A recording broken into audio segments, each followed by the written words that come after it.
Well, my dad was in the Air Force, so I got these complimentary pictures when I was about 4 years old of Apollo 11 that he got, I guess, as an officer to kind of commemorate the event, and I put them up in my bedroom, about maybe 10 or 12 9 by 12 color pictures of it, and I saw them every day from about 4 to 14. They were always on my wall no matter where we moved. And then about age 14, I was watching a program called PM Magazine, kind of a syndicated news magazine program, and they had a guest on there by the name of Bill Casing, who used to work for Rocketdyne, a contractor at NASA, during the development of the Apollo program.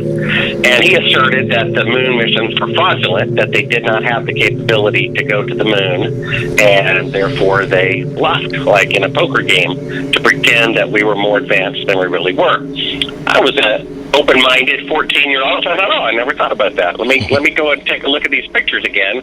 And there's an old saying, eyes wide shut. Sure enough, unless you are looking for something, you really may not see it. And then I started noticing the inconsistencies in the picture that he brought about, like shadows intersecting when they should be parallel by sunlight, indicating that the light source is really close, and kind of fake backdrops appearing not too far behind the astronauts, and strange shadows and strange reflections and things like that. So I guess that kind of planted the seed in my mind, and about 10 years later, at age 24, I was a filmmaker. And I was actually editing for the gentleman who had produced that program I had seen as a 14-year-old. And I asked him, what was that guy's name on your show? He said we didn't go to the moon. He said he didn't remember. I called the San Francisco production office. I did. They said they were about 2 or 3 days away from deleting all 10-year-old files. So had I called a couple of days later, I probably wouldn't have been able to get in touch with him. Wow. I tracked him down through his publisher. He has published maybe a dozen books or so, one of which was about the moon landings being fake, and I think he was one of the first guests of the first year Oprah was on the air as a talk show host. And so I called him up, and he suggested that being a filmmaker that I do film about it. And so I kind of looked into it first for about 6 months, checking in about the photographs, the administrator, Nixon, the Russians, and the science at the time. And it certainly seemed to me that there was at least a 25% chance, I'd say, that the moon landings were fake. And seeing how I kind of like puzzles, and this is a puzzle, and I have kind of a relentless personality, I thought, if anyone could get to the bottom of this, it'd probably be me. And then I'm a filmmaker. My job is to make fake scenes look real, so I can kind of discern the discrepancies in the pictures perhaps a little bit better than the average person. And after 6 months of looking into it and figuring there's at least a 1 out of 4 chance the greatest man event in human history was completely fraudulent, I turned down the project, fearing that it could be dangerous in the event they didn't go, and I start bothering people and stirring up dust. I thought it could be hazardous to my health. Right. And I thought, I want to have a wife and family someday. I'm a liar. Everybody's a liar. Why should I risk my life for someone else's folly? And then about 5 years went by, and I started reading the Bible, read it from cover to cover. Not that I really understood it, but I did agree that there is a right and a wrong, and that there is a judgment, there is a God, and that if the moon landings were fake, I realized that would actually be more of a significant event historically than if they had actually gone. You had the two possibilities of being real, actually having the capability to go to the moon, plant a flag, and come back, or not having the capability, not having the humility to admit it, embezzling billions of dollars, killing people to keep it a secret. That would actually be more profound historically than if they'd actually went. And I realized I'm going to die anyway, so I might as well go out in a blaze of glory and figure this out. Because if the truth came out, it would seem like it would be a monumental realization for mankind that would benefit it, not necessarily emotionally, because it would be discouraging, but it would be like having cancer and not knowing it, or having cancer and knowing it. And having cancer is a bad thing, but it's better to know about it so that you can prepare and perhaps do something about it. If you're not aware that you have cancer, it's going to eat you up probably even sooner. and you'll be ill-prepared for it. And this is kind of the state of our country. When someone robs a bank, if they get away with it with $1 million, then they're just going to rob another one for $2 million and the next one for $4 million.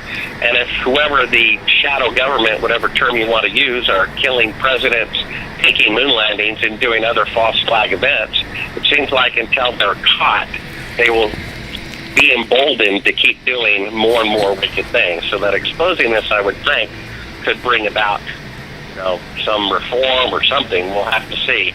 Eventually, the truth will come out. Most people believe that. If you go to Sibrel.com, SIBREL.com, and click on the Conspiracy Corner link, you can read a story or an article I wrote about it. Which kind of outlays all of the arguments why the moon landings are fake. If you really think about it, we're coming up on 50 years, half a century, since the alleged moon landings in the 1960s with 1960s technology. And when, Columbus came to America, I think it was only a few months, then other nations started coming to America. When the Wright brothers put powered flight in the air, I think it was only a few months later other people were doing powered flight. And, when Lewis and Clark went west, shortly thereafter everybody went west. When Lindbergh flew across the Atlantic, it wasn't too long to where everyone was flying across the Atlantic. We had 747s doing it. So to say that someone went to the moon in the 1960s, and 50 years later, with 50 years better technology, no nation on Earth, including the one who allegedly did it, is able to repeat it. That's like me saying I did cold fusion. You say, show me, and I say, well, I can't do it again in 50 years. Wouldn't you really doubt whether I did it to begin with? The problem is that people's pride, so-called intellectuals or overly zealous patriots, it's like taking away candy from them. And they get very mad, and they consider it unpatriotic to tell the truth, that the government is corrupt. And people are like, well, the government wouldn't be that corrupt. They wouldn't be that audacious. And I think, we live in a world of rape, murder, incest, genocide. Why is faking a scientific accomplishment so preposterous? People have done that with Nobel Prizes and had to give them back. Yeah. So, and the other thing is that it's really the only positive conspiracy. I mean, whoever killed Kennedy, he's still dead. Whoever did 9/11, 3,000 people are still dead. Mm-hmm. But this is a positive conspiracy. It's probably the only positive conspiracy that I know of. And so trying to take that away makes it a negative that it's actually never been before. And it's the pride when someone's, an alleged intellectual or scientist, they somehow feel like they participated in the moon landings. Right. It's like people who watch a football game and say, we won, when not a single player is from their own state, when they weren't even on the field.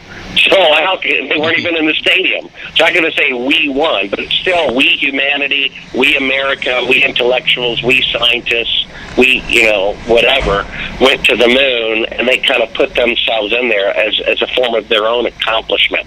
And they don't want to take that away. It'd be like me trying to take away your college degree that you worked hard for and earned, and I'm taking this away from people. Unfortunately, people what's really amazing is that people get really mad.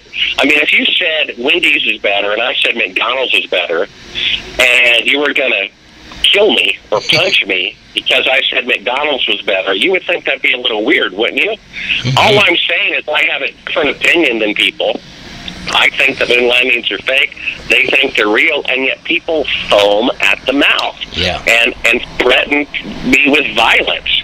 There's a saying from a movie. It says, the likelihood of one individual being right increases in direct proportion to the intensity to which others are trying to prove him wrong.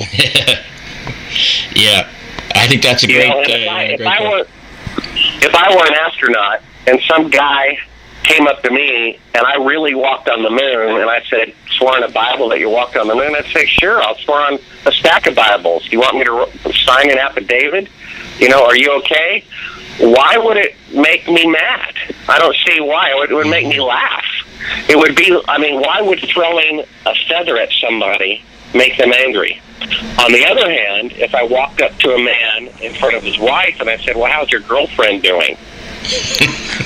Now, that would make him mad, you see, because now I'm exposing that in front of his wife. And so when I walk up to these astronauts who have this lifelong reputation with their spouses, children, grandchildren, colleagues, companies that they work for only because they allegedly walked on the moon, and then I point it out, then they get mad.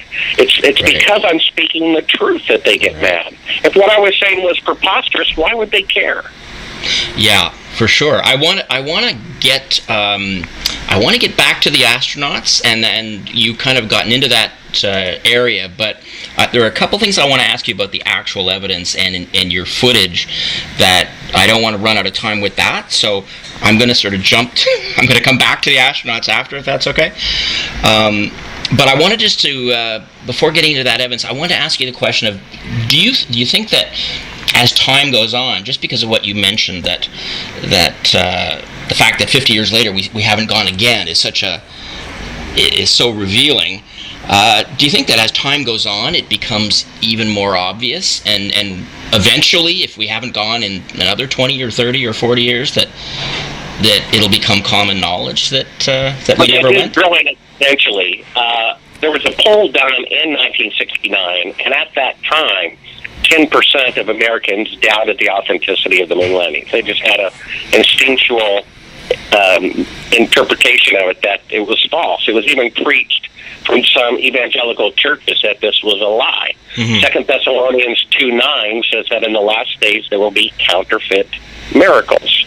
And, of course, putting a man on the moon is a modern-day miracle. Now, if you ask the American public, that amount has gone up, you could say, by 50% to 15%. If you ask people under 25, it's 25%. If you ask people who are not in America, it's, 50 to 80%. I know someone who bumped into a Russian intellectual and said, do Russians believe that the moon landings are real? They said, no, none of us do. Only the Americans believe that. It's very rooted in our controlled media. They keep running the anniversary specials year after year. It's just really preposterous. China is the most industrialized nation on the planet. They now have 5 decades of greater technology than the Apollo program, and it's going to take them 3 times longer to put a man on the moon if they meet their goal.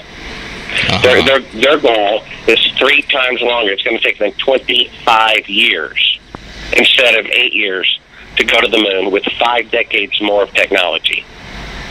Do you have any? I mean, that really is a little bit odd, don't you think? Well, I think. The South Pole has minus 200 degrees Fahrenheit. It has 200 mile per hour winds, and yet there's a base there because it's physically possible. People climb Mount Everest because it is physically possible. There is no one on the moon since 1972. There are no bases there, and it's very clear why, because it cannot be done. Now, if it cannot be done today, how could it possibly be done with 5 decades older technology? Technology does not go backwards unless the moon landings are real. Then, for the first time in history, technology went backwards. Do you have any feelings about why other governments have? They must know. The Russian government must know. Why? Any thoughts on why they keep the secret? Well, I think there's negotiations going on behind the scenes, just like the Cuban Missile Crisis was solved by secretly agreeing to pull bases out of Turkey or whatever. That only became public knowledge decades later. There's obviously negotiations going on. Why we sell, food to Russia, our enemy, below cost, why Nixon goes all the way to China, who runs over their own citizens with tanks, and yet we give them most favored nation trading status. There's all sorts of things going on. We're being blackmailed. I mean, you have to imagine, everyone says, well, they would just, blurt it out to the world. Well, would they? If I had a picture of a president with a prostitute, I could give that away free to the media and ruin him, or I could blackmail him for millions and millions of dollars every year until he died. That would be a better use of it. And to say, well, they had 100,000 people involved, well, they did, but do you think they're really going to tell the guy making the glove or the door or the boot or the handle or the light bulb or the wiring, hey, the missions are really fake? Of course not. No. All the guys at the computer consoles were receiving information. One of them acknowledged a couple of years ago that they could tell no difference between a simulation and an actual flight. And in my film, a funny thing happened on the way to the moon, which if you go to Sibrel.com, Sibrel.com, click on the YouTube link, go to a funny thing, there's this shot going past all the computer consoles right before the launch. This is like 10 seconds before the launch, and all of them are kicked back watching television like the rest of us. Right. Once the astronauts were on the rocket and up, from there they could have been anywhere. And this footage reveals that they were, bouncing information off the moon and pretending to be further away from the Earth than they really were. They were on the rocket. They went up, but they simply never left Earth orbit. The only time a human is said to have left Earth orbit would be going to the moon. People don't realize that the space shuttle only goes up 200 miles. Yeah. If you had a foot globe, that would be a half an inch above the globe. Pick a town that's 200 miles away from you. That's how high above the Earth the space station and space shuttle goes. Right. But the moon is 30 globes away instead of half an inch above the globe. It's 1,000 times farther than Earth orbit. It's completely different realm. And, of course, there's galactic solar radiation and the Van Allen radiation belts that you'd have to go through. Even George Bush, when he was talking about returning men to the moon, he said, we need to go back to the moon, this is a quote, as a logical first step to Mars and beyond. Okay? We're going back to the moon as a first step to Mars and beyond. So we're riding a bicycle, we're going to go back to a tricycle. Yeah. You see, why, if it's a first step, we've already done it. Why did he say we have to go to the moon in order to learn how to go to Mars if we've already been to the moon? Little contradiction there. Then he also said that before we can go to the moon, we need to learn how to protect the astronauts from lethal radiation. Yeah. Well, I would just do it the same great way that worked on Apollo. Yeah. You see, it doesn't make any sense. And the same president, George Bush Jr., when he commemorated the 100th anniversary of the Wright brothers, he talked about, hey, we want to commemorate the Wright brothers, Lindbergh, and probes to Mars and beyond. He never mentioned the moon landings because he knew they weren't genuine. Yeah, and it probably soured him to put it as with these other real accomplishments. Tell me, I want to get to the footage that was sent to you. How did you come to possess it's like nearly 2 hours of raw footage? And is that the footage that you received in 2000, or was that the same stuff we're talking about? That shows the halfway. In 1999 or so, or maybe 98, when I started bumming through the archives there, they basically send out everything's pre-edited and pre-packaged, and if you ask for every picture of an astronaut on the surface of the moon during the first mission, there's only like 20 pictures. And when you ask them for a picture of Neil Armstrong on the moon, they don't have any. And they're dumbfounded themselves. There aren't actually any pictures of Neil Armstrong, first man of the moon, on the moon. Yeah. There's a TV image, and there's one from an automatic camera on the lunar module. Of course, you can't see his face. But an actual still picture, here's Neil Armstrong on the moon. There's not one picture. And I've been to the archives personally and asked them to show me a picture of Neil Armstrong on the moon, and they keep looking and they're dumbfounded that there isn't one. Now, the excuse is he was taking the pictures, that's why he's not in them. Right. However, if you've never been to the moon before, there's micrometeorites, 500-degree temperature difference between light and shadow.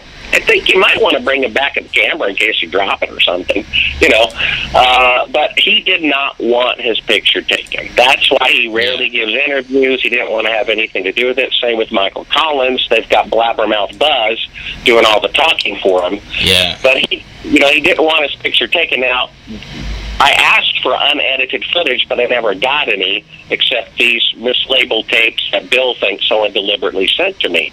It's unedited raw footage of a single shot of the mission, and they're faking a shot. You can see this, and a funny thing happened on the way to the moon on YouTube. Yeah. And it's extraordinary. Until this footage, I was considering it a theory that they maybe faked the moon landings. But with this footage, it's just an absolute fact they didn't go.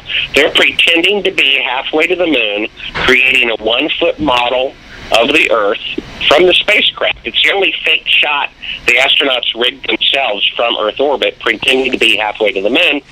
And then you've got the third track of audio of the CIA holding them from speaking until 4 seconds have lapsed since NASA asked the question. You see, they're only 200 miles above the Earth, so they would hear the question and be able to respond instantaneously. But if they did, it would give away the fact that they're close to the Earth because of the speed of light. They're supposed to be further away to go out, further away to come back. And so someone was counting off 4 seconds. You hear NASA say the picture looks great. There's exactly 4 seconds of dead air on the third channel you hear talk. Yeah. And then Neil Armstrong starts speaking. I mean, it's absolutely incredible. And then when the footage came out, there's the CIA or whatever their department is, they created a company called Spacecraft Films that allegedly released most of the footage that I showed and said, "See, there's nothing to it. It's not what Mr. Sabrell says. It's just that." Well, at the very beginning of it, the alleged unedited version, they actually edited out talk. They were trying to prove that there was nothing, outrageous or false about it, and yet they deleted the very part that proves that it's false. And this is the 2002 footage we're talking about that they released. It was a couple of years after yours. Yeah, and if you pop in the opening of the tape that I show in the film and pop in their DVD, they deleted the track of the CIA. They removed that audio. Now, if my footage proves nothing whatsoever, why are they monkeying around and editing out the very part that proves that it's fake? Uh-huh. You know what I mean? Yeah. If talk means nothing, why didn't they leave it in there? They deliberately removed it because it proves that I'm right. It proves that there are 3 people on this radio frequency. According to NASA, there's only 2. But there's 3 on there. And it's a completely different audio EQ than NASA or the astronauts. And he's telling them when to speak after 4 seconds go by because they're still in Earth orbit, as the tape proves. You can see the bright Earth out the window. You can see them creating this 1-foot model using the backlighting of the window, turning off the space. You see them lying, saying the TV camera's lens is at the glass of the window to shoot the tiny Earth far away, which would have to be if they're halfway to the moon, when in fact it's 10 feet back away from the window. You know what I mean? Yeah. It's absolutely outrageous. And they're faking being halfway to the moon, which means they couldn't even go halfway. They could not leave Earth orbit. Now, I want to ask you a couple of details about this because I've watched it a few times and I'm trying to make sure I completely understand what I'm looking at. You mentioned a 1-foot model. Now, are you suggesting that something was put in the window, or because there's another film, there's the What Happened to the Moon footage that shows it like a transparency, and is that the same thing? Well, it's either a section of the Earth outside of the cirque of the window, and the border of the window appears to be the border of the Earth, or a couple other people who have looked at it believe they took like a transparency, like a positive shot from an unmanned probe, and they put it in front of the window, and it was backlit by the Earth sun reflecting. Either way, they're using the window to create a 1-foot model of the Earth, either a section of the Earth out the window or transparency backlit from the Earth. Either way, it's a model. You can even see when the astronaut's arm, you can see hair on his arm crosses in front of the Earth. Yeah. Now, if the lens is at the glass like they claim, then that must be somebody not wearing a spacesuit outside of the spacecraft, which would be very dangerous. Or it's perhaps the arm of God moving across the Earth. Or the only other explanation is it's still inside the spacecraft and it's a 1-foot model. And then I should have done a split screen, the part where they say they're 130,000 miles out, and the very end of the tape where the lights come up. I mean, right before the lights come up, the Earth is the exact same proportion when they say it's 130,000 miles out, and then the lights come up and you see the camera's never been at the window. It's been at the back all the time, and they're using the window to create this, appearance of the Earth floating in space. It's completely false. And it looks like you're seeing blue coming through the window. It doesn't just look like light. It looks like you're seeing the Earth. Is that what you feel Yeah, that we're when the seeing? sun hits the Earth, when you're on the daylight side of the Earth in Earth orbit, and the sun's hitting it, it's extremely reflective. Of course, because most of the Earth is water, and the clouds are white, and so a lot of that light is just bouncing off like a mirror right off the Earth. So it's actually Earth shine. That's sunlight reflected off of the Earth. It's very bright. It's almost as bright as the sun itself. If you're looking at it, it would probably cause your eyes to sweat. And it's pretty little clever fake shot that they did, but it proves they didn't go to the moon. What do you think you would Proves really they never see left coming? Earth orbit. Well, yeah. What do you think you would really be seeing if you were actually halfway to the moon and you were looking out a window and you saw the sun? Do you think that it would be a lot less bright coming through the window than what we see in that shot? Well, I think it would probably look similar to the fake shot that they, edited and showed the best part of.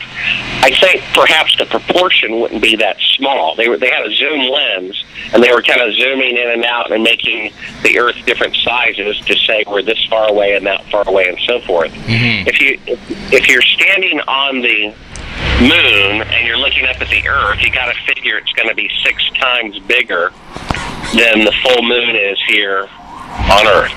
Yeah. So it'd actually be pretty big. So the proportion that they showed would be actually way past the moon. So, nevertheless, that's what they did, and that's what looked convincing enough at the time, and no one questioned it. What? People wanted to believe that they went. They had no reason to think that they would lie about it. I mean, and Nixon was very well respected president, and everyone wanted to believe. They needed a pep rally during the Vietnam War protest, something to cheer about. People wanted to believe it. Yeah, it took. So they did. It took our focus away from a lot of the really negative stuff that was going on, though it's the war in particular, right? Yeah, it's amazing. People say, well, I know it's real because I saw it on TV. Isn't that amazing? Yeah. Well, you made the point, too, that the quality of the image that we saw was so poor that it would that you feel it was deliberately done that way, and that the TV networks had to reshoot basically like a second generation just in order to keep the quality. It was actually fourth or fifth generation by the time it aired. We're talking about the black and white TV pictures allegedly from the moon surface. Yeah. Now, you got to figure in 1967 and 68, Gilligan's Island, I Dream of Jeannie, and Bewitched went from black and white to color. Now, this is the richest country on Earth spending unlimited resources on this high-tech event of going to the moon. I would think you'd want to have a high-resolution color camera just to prove how clever you are. You know what I mean? I mean, if a high-resolution color camera is good enough for Gilligan's Island, I would think it would be good enough for NASA. But the sets were fake, and they didn't want to reveal too much fake detail. So the networks wanted a live feed. NASA would not give it to them. They took a feed, they projected it on a huge projection TV. Imagine a projection TV of the quality of 1969. Then the TV camera filmed that. Then that was put to a TV screen. Then another TV camera filmed the TV screen, and that is what went out to the network. Yeah. And so they deliberately degraded the quality of it. Now, I think it was 2001 or so, Ron Howard did an IMAX film commemorating the moon missions. And he went to NASA and he asked for the original tapes to be transferred super high definition IMAX. A few days later, that was when they lost all of the videotapes from all of the TV transmissions from all of the moon missions. Now, I estimate these reels, I think they're called DLT tapes, but I think they're 2-inch data, kind of like an analog videotape, kind of like what they use to record All in the Family with. Pretty high quality. And they're pretty heavy reels. They're about maybe 10 to 20 pounds each, and it probably, I would think, at least 1,000 pounds of them somehow mysteriously disappeared from the hermetically sealed NASA National Archives. I mean, we have copies of the Declaration of Independence and the Constitution that are more than 200 years old. You'd think we could keep some videotapes that are like 30 and 40 years old So when Ron Howard was about to show them at 4 or more times greater than the resolution that had ever been seen, they panicked. That's when they lost them, and they deliberately disassembled the only machine on the planet that could ever read the tapes in the event they were found, and threw all the parts away. Now, how do we know that they did that? Did they announce that they had done that because they didn't feel they needed them anymore? They admitted that they lost the tapes. They admitted that they disassembled the only machine that could ever play the tapes in the event they were ever found. So basically, Ron Howard's, film, which is supposed to be about the moon landings, 95% of the film are reenactments on set, rather than the real footage. And some of the footage, he shrinks down to like 10% of the screen because the only copy he could find was off of a VHS tape at Blockbuster. You can even see the VHS tracking line at the bottom, and that's why he reduced the size by 90%. And made 95% of the film reenactments. There's actually very little footage available of the moon missions. To his surprise, to everyone's surprise. And, it's pretty sad. They keep trying to say how great it is, but eventually the truth will come out. Everyone's going to look like a fool, and the government's, so whoever's going to be president at the time is going to say, well, it wasn't on my watch. I don't have anything to do with it. Well, haven't they? They've lost a lot of things, or they claim that they've lost a lot of things. They've lost lots of moon rocks, from what I understand, and they've lost even manuals for some of the machines that they created for the missions have disappeared. Well, if you ask for the schematics, wiring, blueprints of the Saturn V rocket or the lunar module, they say they're not classified, but they're not available. They say they were all destroyed. You see, someone eventually looking into it could figure out that if you're sitting on the moon surface at 250 degrees Fahrenheit and you're powering air conditioning for about 3 days, and they claim it got down to 72 degrees inside the lunar module on basically a bank of about 8 or so car batteries. Yeah. I don't think that's actually possible. And there are things like this that could be proven if they kept the blueprints and the schematics and the electrical drawings and everything. Same thing with the Saturn V rocket. It did not actually have enough fuel to leave Earth orbit. And someone could prove that. Von Braun said so in writing, and we have his documentation to prove it. He said, going to the moon in a single rocket is impossible. He said it would take 3 rockets, each taller than the Empire State Building, each weighing 10 times the amount of the Queen Mary. Basically, he said it would take about 58,000 times more fuel than the Saturn V rocket had. Well, in order to go. Yeah, he said it would be impossible to build. He said you first had to have a space station and ferry fuel to the space station, and then from there to go to the moon, which is not how he recanted on his math by about 58,000% when he built the Saturn V rocket. Now, if a guy messes up on his math by 58,000%, I don't think he's the guy you really want building the rocket going to the moon, do you? And so that's why they lost all the specifications and engineering specs and everything on it, because it could be proven in a lab eventually that they couldn't do the claimed purposes. Well, yeah. Well, I mean, I wanted just to the one point back on the halfway footage again. There's one of your, I guess, critics or a debunker who's put up a YouTube video. He's explained or tried to explain this by saying that NASA wanted to rehearse everything and practice everything so that when they actually did it for the audience back home, that everything would look as good as it could look, and that he explains this whole thing with the shot out the window and the essentially as being a practice. Yeah, I appreciate his explanation, because what he's doing is admitting that the footage is false. Now, here's where we need to take it from beyond there. Okay, so the guy, my critic, admits that the footage that I have is false footage of a fake shot. So he admits it. Secondly, NASA has never said that. That is his personal opinion of why they did what they did. NASA's official statement is that the footage is genuine and that I'm misinterpreting it.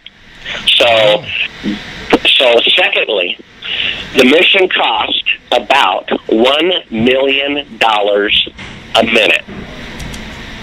Okay? Mm-hmm. Now, if you're going to rehearse the shot of being halfway to the moon, why not just use the real moon out the real window? Right?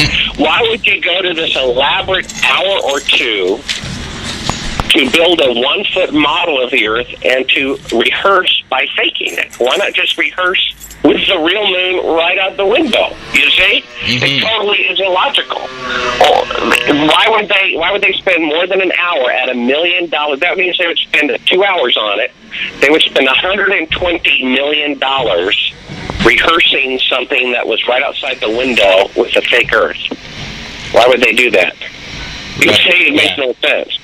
And again, that is not NASA's official statement. They say it's real footage. So this guy has acknowledged that the footage is fake, and because he's such a naive fan of NASA, he's trying to explain for them, why the footage is fake. Well, they're just rehearsing. Well, they just rehearse with the real Earth out the window. They wouldn't have to create a model. It'd be a waste of time.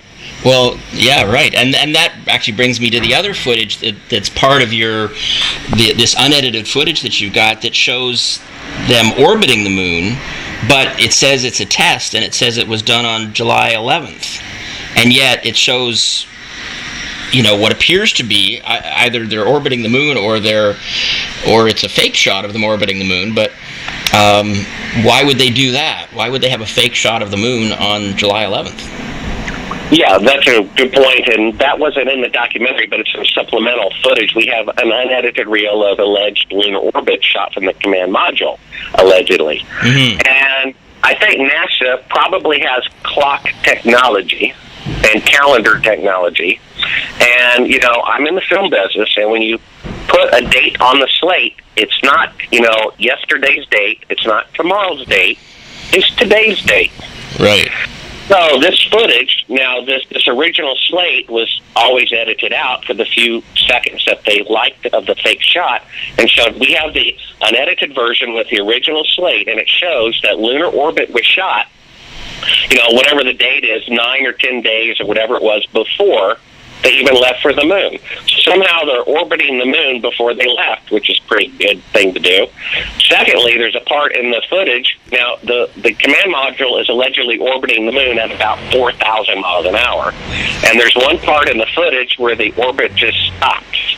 The camera adjusts, and then it picks back up again. Now, that's a pretty good little trick, going from 4,000 miles an hour to 0 in 1 second, and in 1 second later going from 0 to 4,000 miles an hour. Secondly, being in the film business, you can see that the contrast of the moon itself is a lot less sharp and detailed and color than the foreground of the alleged lunar module. That's called rear projection.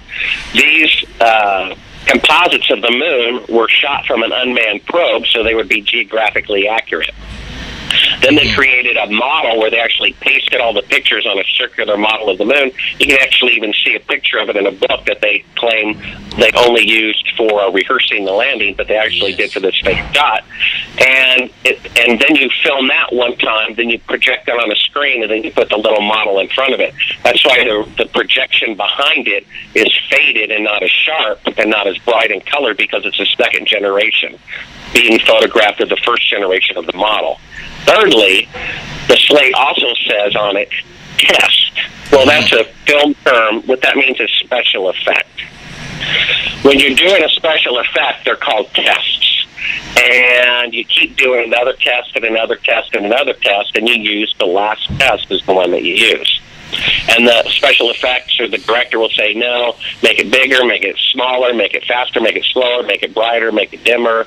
And when they finally get one, the last slate still says test on it. But test means it's a special effect shot, is what it means. Uh-huh. There's another shot in there that struck me as well, where you can see one of the astronauts. I don't know if it's supposed to be Aldrin or Armstrong, doing something, and it's from this camera that you mentioned that's mounted on the lunar module. That's taking frames. I don't know if it's every second or less than that, but you can actually see in one of the shots very clearly, you can see his face through the visor. And it just strikes me that on all the other shots we've seen of any of the Apollo missions, you can't see anyone's face. And why can we see it in that case? Yeah, they're supposed to have a gold visor on top of it because the sunlight, allegedly, on the moon is 20 times brighter than it is on Earth because they have no atmosphere. So you can imagine you could go blind looking at it. So they had these gold visors on there, which would basically be like looking through a welder's torch or welder's mask. Right. And when they were actually in the studio, it's not anywhere near that bright, and if they put the gold visor down, they wouldn't be able to see. It would be pitch black to them. So they lifted it up, apparently to move around and not fall over or bump into something. Also in that footage, you can see that they're pointing to somebody off camera. They're giving them like hand signals, and they're pointing down to their footprints. They're walking around in circles, and they're kicking up dirt back over their footprints as if to do another take without showing that they had walked there before. Now, again, if this is costing $1 million a minute, I don't think they're going to walk around on the moon kicking up dirt and doing the same take over and over again. Yeah, I saw them doing that. I didn't realize that I didn't see the hand signal. I've got to... It seems like they're pointing to somebody off camera saying, hey, look at this part of the set here. Look at the dirt here. There's something here that you need to do. Either, fix it or, make sure we do it right or don't show this or something like that. So do you think that was part of what was not really, NASA really wouldn't have wanted you to see? This is part of the unedited reel. This is unedited footage. Again, nobody has ever got unedited footage that I'm aware of except me. And even though I specifically asked for it time and time again, I never got it until a friend Bill's apparently sent it to me from NASA. And they don't want people to have unedited footage. In fact, at the beginning of the tape that proves that they didn't go, it says, big warning, do not show this to the public. Right. So, they wanted to make sure no one made that mistake. And so I got it, and it proves they didn't go to the moon. It shows fake shots, special effects shots, third channel of audio, the CIA telling them to wait 4 seconds before they answer so that it appears they're further away from the Earth. And it proves they didn't go to the moon. And I've talked to professors at colleges, and I said, doesn't this prove we didn't go? No, I still think we went. I said, well, what if you saw Neil Armstrong on national TV confessing that the moon landings are fake? And he said, I still think we went. Now, this is a college professor teaching people at the university level, and he says if an eyewitness of the event told him it was fake, he would still believe that the moon missions were real. Now, that tells you that pride is blinding otherwise intelligent people from being able to see the truth. Yeah. One thing that strikes me in the lunar photography is that the size of the Earth looks much too small for what you would think it would be, because since the Earth is so much larger than the Moon, we look up at the Moon from the Earth, and it should be a lot larger than that. Yeah, I think it should be about 6 times bigger than a full moon, because the Earth is 6 times bigger. So that's about, if you're standing up. So yeah, I agree. There's a couple of shots where they pasted in, Earth in the upper part of the picture, and it was shot from an unmanned probe. And yeah, I think it would be a lot bigger. You're right. Well, there's the one shot that strikes me in particular is this sort of famous one, the low angle shot looking up at the astronaut with the American flag, and it's sort of makes a V shape, and it's sort of pointing towards the Earth, which looks way far away. Tiny? Yeah, it looks like kind of a small, distant full moon in proportion when it should be, Yeah. like, 6 times bigger. Yeah, well, they did their best. No one's perfect. What do you think about the idea that Stanley Kubrick may have been responsible for doing the shooting, and that he may have put some clues to this effect into his film The Shining? What do you think about that? Well, yeah, I had that thought, at least that he participated in it, and then I mentioned that, I think, years ago to the filmmaker who put a documentary together about it, and then he brought out to me all of these little signs in there. It's kind of an incidental little side note.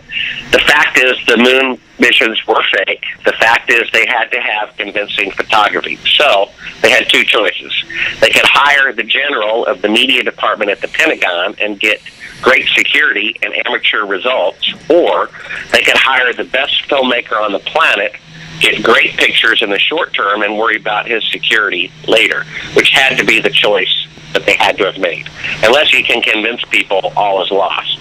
So they had to hire the best filmmaker on the planet, and guess what? He happened to be shooting a film about going to the moon, 2001: A Space Odyssey. And the flight director, Cranston, and Von Braun visited the set of 2001: A Space Odyssey. Von Braun also visited Antarctica 6 months before Apollo 11 to retrieve hundreds of pounds of lunar meteorites, which I presume they altered slightly to make it appear as though they had come directly from the moon during the Apollo mission. So we have Stanley Kubrick very likely having shot Apollo 11. Then, when Apollo 12 went to the moon, they allegedly accidentally pointed the camera at the sun, meaning they only had a minute and a half of TV pictures. And then Apollo 13 didn't go to the moon, and then Apollo 14. So you basically have 2 years between crystal clear images of the first mission and crystal clear images of the next mission. 2 years for them to follow Kubrick's lead and style and faking the missions after that. Actually, it's easier to convince people, even with less advanced workmanship, because people have already accepted that the moon mission is real. So it's actually easier to fool them later on. You don't actually have to make them as good or better. The idea is, very likely, if I would say at least a 95% chance that Stanley Kubrick did shoot Apollo 11, and probably after that he turned it over to NASA, and maybe a special effect or cinematographer, Douglas Turnbull, maybe had something to do with it. Now, in the movie The Shining, what was first brought to my attention is you have the little red rum boy who in one particular scene is wearing a custom knit sweater, made out of yarn. And I don't know how long it took to knit the thing, but it took a while, and it had to be deliberately made. And on it, it says Apollo 11. And then he's standing up, which represents like the rocket launch. And if you look at the pattern of the carpet, it's pretty similar to the pattern of Pad 35A or whatever they launched from out at Johnson, at the Kennedy Space Center, or whatever it was called at the time. And then, another thing that the guy pointed out to me, then he goes to room 237, and I think in the book it was something like room 213. Yeah. But Kubrick changed it. And it's funny, Stephen King gets so mad because he changed the room number. I mean, get over it. But in any case, he changes it to 237, and at that time, in the encyclopedias of that day, it was 200. The medium distance from the Earth to the Moon was 237,000 miles. Right. So you have this launch pad pattern in the carpet. You have the little boy with a rocket that says Apollo 11 standing up or launching, and then he's going to 237,000 miles away, room 237. And then there's like the eagle on the desk, and a lot of these things are, I think, read into it way too much. But if a third of them are true, it's still highly significant. Well, one thing we know about Kubrick is that nothing appeared in his films without it being put there on purpose. So that is true. Whatever he wanted us to get from it, was not accidental. Well, there's actually a shot in Clockwork Orange that actually looks very similar to the set of the moon landing, at least lighting-wise. There's a scene where the main character and his three cronies are in a rundown theater, and they are having a gang fight. And the way that they did the lighting to look interesting on the moon and convincing is they put the lights fairly low to create these long shadows, kind of like really, sunset horizon lighting shadows. And there's a scene where they have like rocks on the ground where the two gang members are facing each other in A Clockwork Orange, and the lighting is really low, and there's rocks on the ground, and it looks exactly like the same lighting in the moon pictures. Interesting. I'll have to go back and watch that now.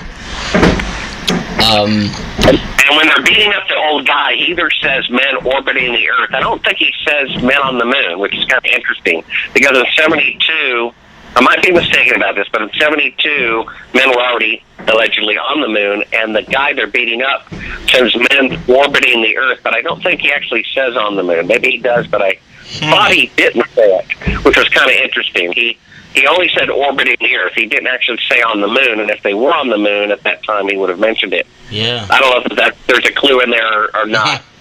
And then, of course, his last film, this is a big clue, was called Eyes Wide Shut. And he had a contractual agreement for it to be released on a particular day. I think it was July 16th, 1999.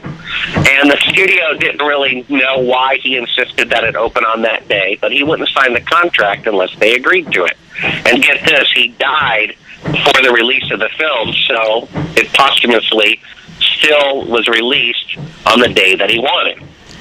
July 16th, 1999, Eyes Wide Shut, the 30th anniversary of the launch of Apollo 11. Right. That's an incredible little detail. I think that's a big clue. Now, I talked to his wife at length, and she wouldn't really say anything, but I got the impression that she knew something and wasn't telling me something. That was my impression. Is there the fact that this was part of this was a contractual thing, is there a way for us to confirm that? Like, is there proof of that, or is that just... Well, you just go on the internet and look at the release date for Eyes Wide Shut. You'll see it's July 16th, 1999. But in terms of that being part of his contract, though, how do we sort of... Well, I mean, come on. It's Kubrick's last movie. And it's called Eyes Wide Shut. Yeah. and it's his movie, Who Faked the Moon Landing, and it opens on the 30th anniversary of the moon landing. Oh, come on. I'm on board. Don't get me wrong. I agree, but it's nice to be able to nail these things down. He's in charge of the movie, and I'm sure he picked when it was going to be released on. I don't think it's a coincidence that the guy most likely to have shot the fake moon landings has his last movie called Eyes Wide Shut opening on the 30th anniversary of the moon launch. Mm-hmm. I mean, that's not a coincidence. Right? I don't think so, but I don't think it is. But I do want to ask you about, do you believe that clues were deliberately put into the record by people that maybe wanted us to figure this out over time, but they didn't want it? Bill Casey told me that early on, and I never believed him until like the last year or two. Oh, yeah? And I think he's right. I mean, if you look at the most published picture of Buzz Aldrin, allegedly, it's like we can't even see his face, of him standing there with his arm bent. There's like 7 clues right in that picture. Number one, there shouldn't be any wrinkles in his spacesuit if it's pressurized. There should be like the Michelin Man, right? Mm. In fact, nowadays, the spacesuits have joints in them because their arms just balloon out, and you can't even bend your arms without having a metal joint in there. Now, because they were designed for 1/6 gravity, when they shot virtually the same suit on Earth, they had to remove the cooling units and a bunch of stuff to bring the weight down so the guy wouldn't fall over backwards. Well, the thing isn't pressurized. It couldn't be, because if it were pressurized, they'd have to have the cooling unit in there, which would be too heavy for Earth gravity, and he'd fall over backwards, which means cooling unit is out, which means it's not pressurized, and that's why the suit has all of these wrinkles in it. Plus, he's just standing there leisurely with his arm bit at 90 degrees. Again, it's not pressurized. Then if you look in his faceplate, you can see an angular shadow that's kind of halfway between a light shadow and a dark shadow of the wall behind him. The actual wall that's like 14 feet tall behind him, casting a secondary shadow. Then he's lit up, by what's called an umbrella light. The sun's behind him, so he should be pitch black, but he's lit up. It's, I went to this wine tasting once, and the guy could tell you the guy who taught the class what kind of wine it was, how old it was, from what province in France it came from, and I'm like, are you kidding me? But I can tell you what kind of light is being used on him. It's called an umbrella light, and it's called a fill light.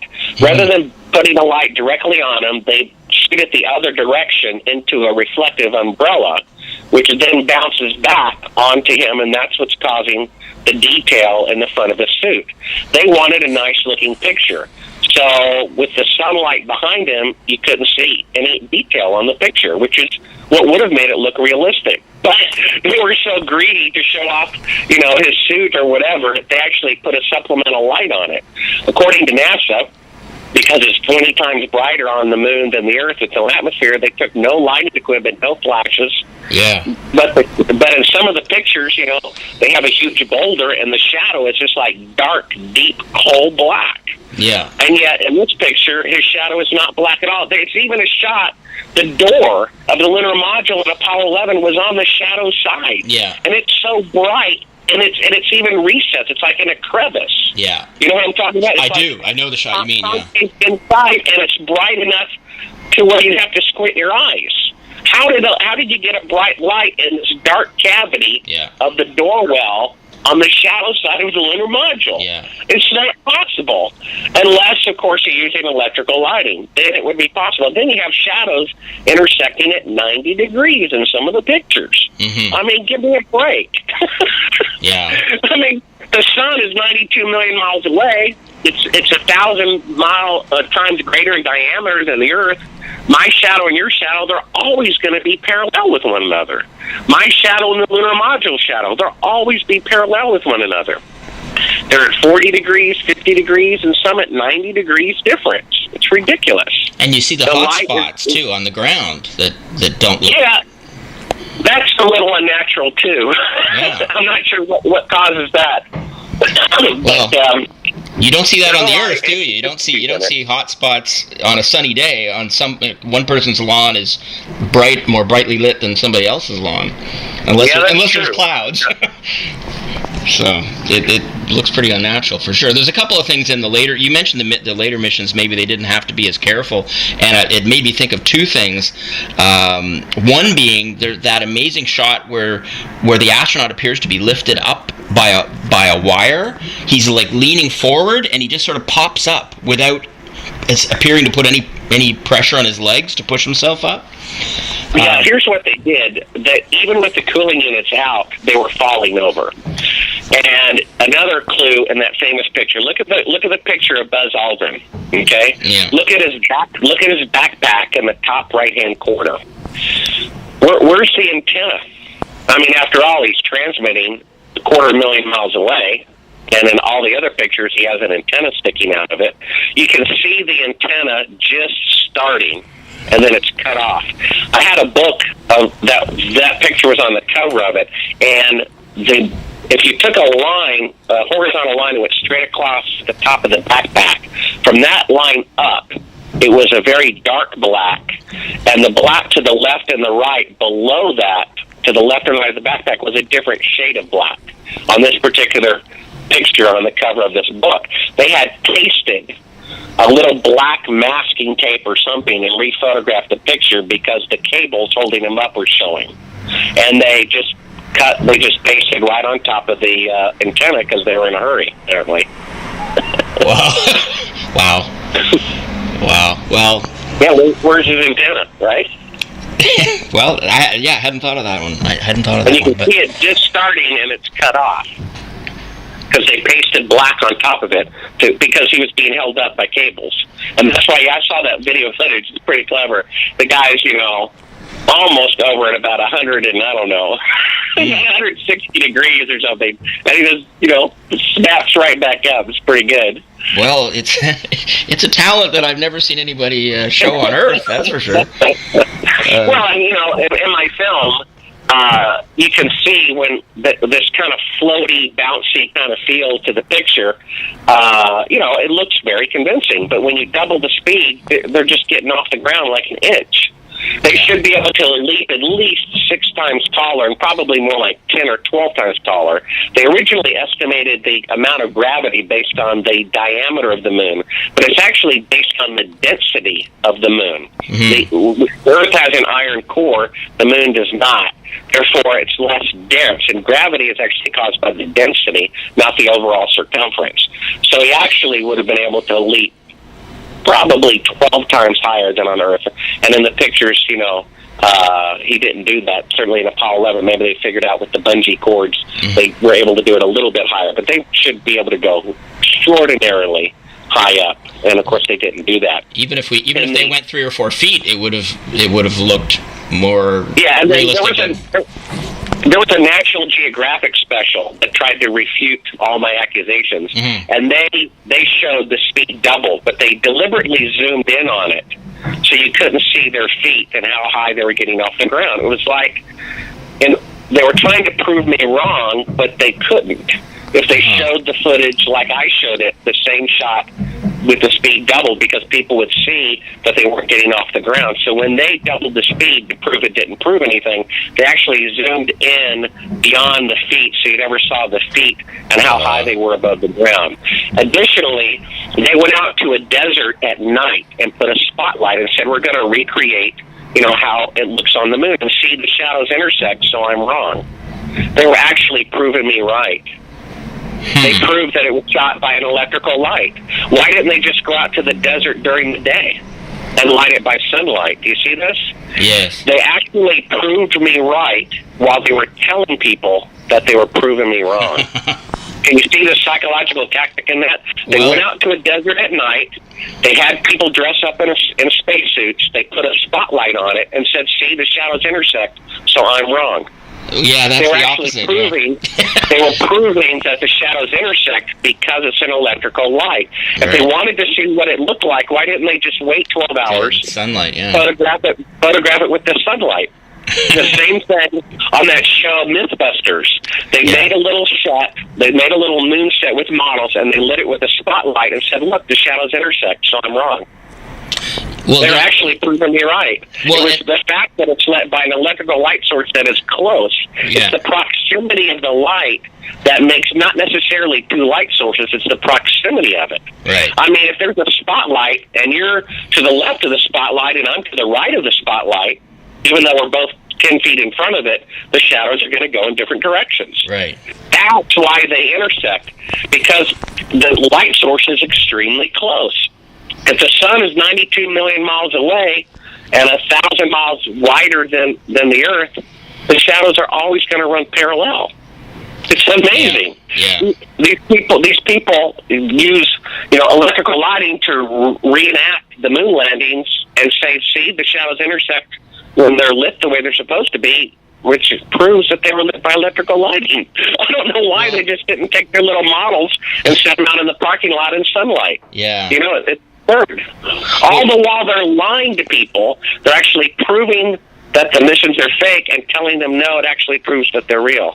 It's amazing. Well, the footage, the moon footage, the alleged moon footage shows examples where the 2 astronauts are a few feet apart from each other, and one of them has looks like about a 10-foot long shadow, and the other one has like a 20-foot long shadow. So the shadows end up ending at the same point, but they're not the same distance away. Which of course it wouldn't happen with the sun, right? You wouldn't get different lengths of shadows from people that are just a few feet apart from each other. Yeah, that's true.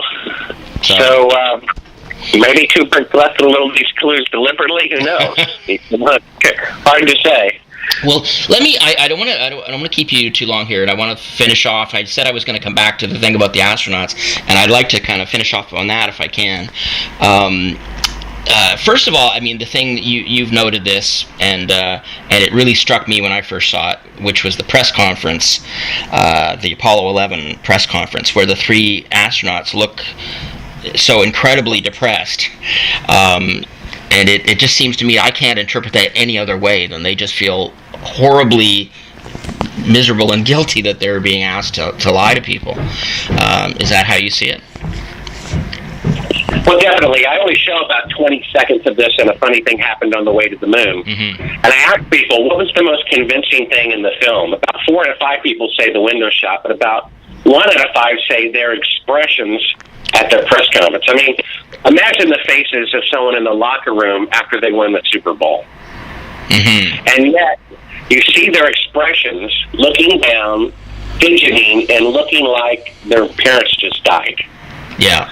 They were completely unhappy, completely dejected, completely sour, broken-hearted, which is perfect expression if they're being forced to lie about it to the world and to the scientific community about something that they really didn't do. That'd be the perfect expression for it.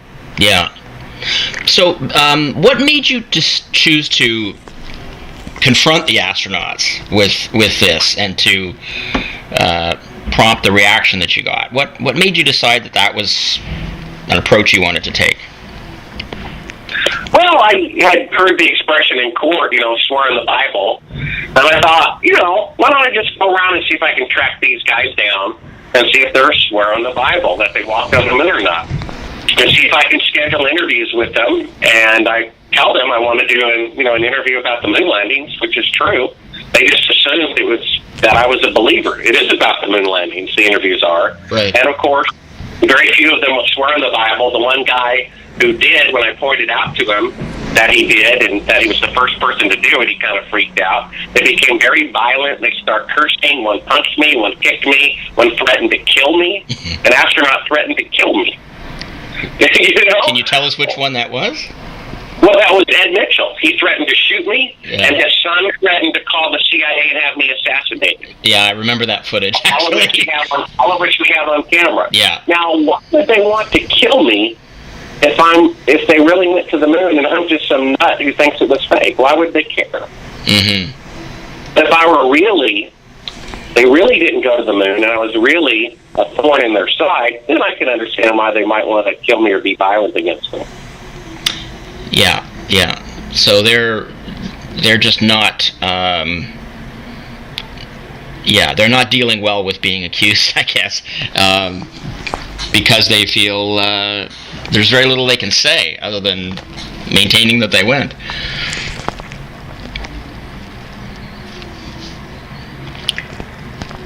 Yeah. So, what about let me know about the Gus Grissom thing too. You feel that that was a deliberate thing, obviously.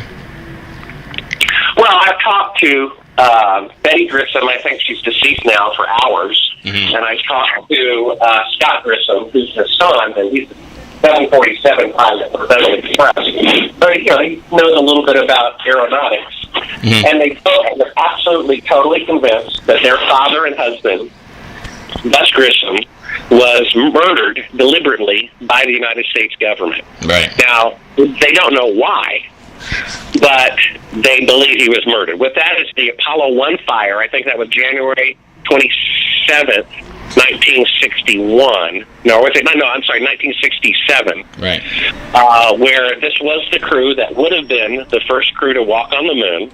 Gus Grissom would have been in the place of Neil Armstrong. And he was complaining up the chain of command that nothing was working. In fact, a few minutes before he died, they couldn't get the intercom to work. And he said, guys, how are we going to go to the moon if we can't talk between two buildings? Right. And then there's even a shot, I don't bring attention to it, but in the moon film, a funny thing happened on the way to the moon, where Neil Armstrong is rehearsing getting a soil sample, with a stick and a little cup on the end of it. Mm-hmm. And the cup falls off. So if they can't, that thing has 3 parts: the stick, the ring, and the cup. And they can't even get something with 3 parts to work. And Gus Grissom saw this.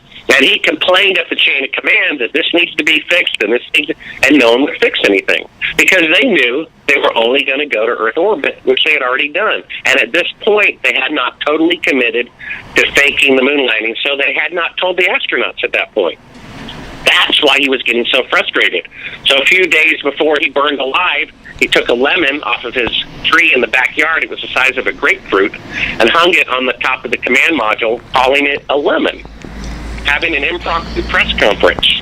And the generals were furious. We can't trust this guy to fake the moon landing when he's using the media to complain that this Apollo moon rocket is a piece of junk. The only astronaut who called the Apollo rocket a piece of junk died a few days after he did so. Yeah. And that was a warning to the rest of them. Play ball or else. And you found out that there were traces of cyanide gas? I didn't. His family did. His family did, okay. Right. Basically, the autopsy, and I have a copy of the report. It's called in fact, they renamed it. It's called the Apollo 301 accident report. Get this.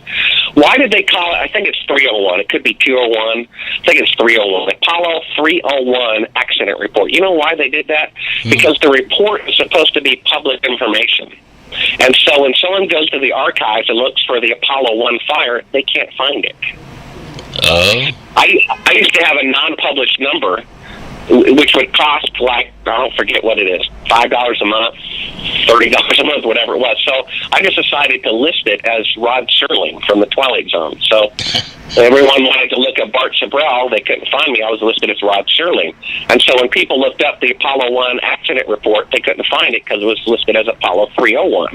In any case, we paid $10,000 for it. We bought it from the widow of Roger Chaffee at her estate for $10,000. And I read it. And basically, one of the key things is that when they removed their dead bodies from the spacecraft, which was burned without even the rockets being fired, their safety belts were still buckled. Now, if there's a fire, the first thing you're going to do is undo your safety belt to try to get out of there. So what that means is they were dead before the fire. The fire was not the cause of death, like they said. What they had right before the fire began, they monitored the electrical current of the spacecraft during ground tests, and there was a dip in the current level. Somebody had gone in there. His widow, Betty Grissom, thinks it was the CIA, because she said the CIA people were around there before the fire happened.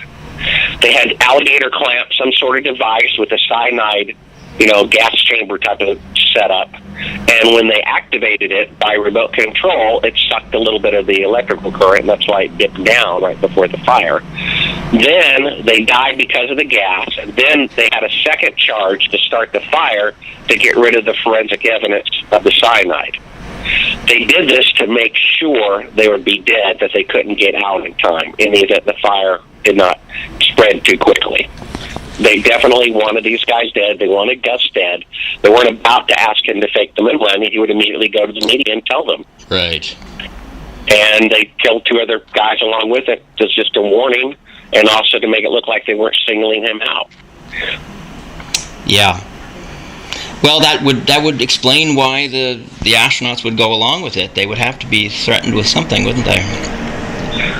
Yeah. From what I understand, Neil Armstrong was extremely outgoing personality before the moon landing. He became, an introvert afterwards. And being a test pilot and flying aircraft that's never flown before, and being an honorable man, if you bribe him, he probably would still say no. And if you threaten his life, it probably wouldn't mean a lot to him, you see? Mm-hmm. So they couldn't have him resign. That would cause too many questions. So if he won't accept a bribe and he's not impressed when you threaten his life, what do you do? Mm-hmm. You see, you have to threaten something else, the life of his family. Right. And when you do that, that's why he didn't want his picture taken. That's why he didn't want to give interviews. So on the 25th anniversary we showed in the film, he says to a group of high school students touring the White House, perhaps someday you'll be able to remove one of truth's protective layers. Yeah, that's pretty, it's cryptic, but it's very revealing too, isn't it? Yeah, it's amazing. There's all this information, all these facts, all this logic about how if no one can go back to the moon in China, it takes 3 times longer to get there with 50 years more technology. You have all this logic that they didn't go to the moon in the 60s. People still want to believe that they went. They want to believe America's great, humanity is great, science is great, technology is great, whatever. And it's amazing. Just because people have a degree in something doesn't mean that they're smart. Most of these people were spokespersons. There's 2 of them in particular who are always on TV. They're the 2 science guys that are always up there all the time. They really don't know what they're talking about, especially one of them is completely uneducated, incoherent, and is simply, passing on folklore about, what he's been told to say. Is Phil Plait one of those? I'm sorry? Is Phil Plait one of those? No, he's not.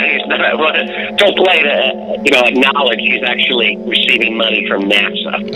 I finally got it out of him. He tried to look like he was an independent, observer. When he finally admitted he got a paycheck from NASA when I pressed him on the issue, he told the truth. I appreciate that about him. You can be sincere and be sincerely wrong. Right. I don't know what your beliefs are biblically, but there are some churches that teach you can not repent of your sin, whatever it is, and be perfectly fine. Mm-hmm. And there are people who go there because they look up to their leaders and they assume their leaders know what they're talking about who believe that. You can be sincere and be sincerely wrong. Yeah. And it happens time and time again. Yeah. Well, Bart, I should let you go because we've gone well over our time here, a few minutes over our time. But I just want to thank you very much for going into all this for me. It's a fascinating subject. That's one I've been getting into a lot more heavily in the last few years, and your film is definitely an important part of that case. All right. Well, thanks a lot, Bart. Appreciate it. Sure. You take care. Okay. You too. Bye-bye. Bye.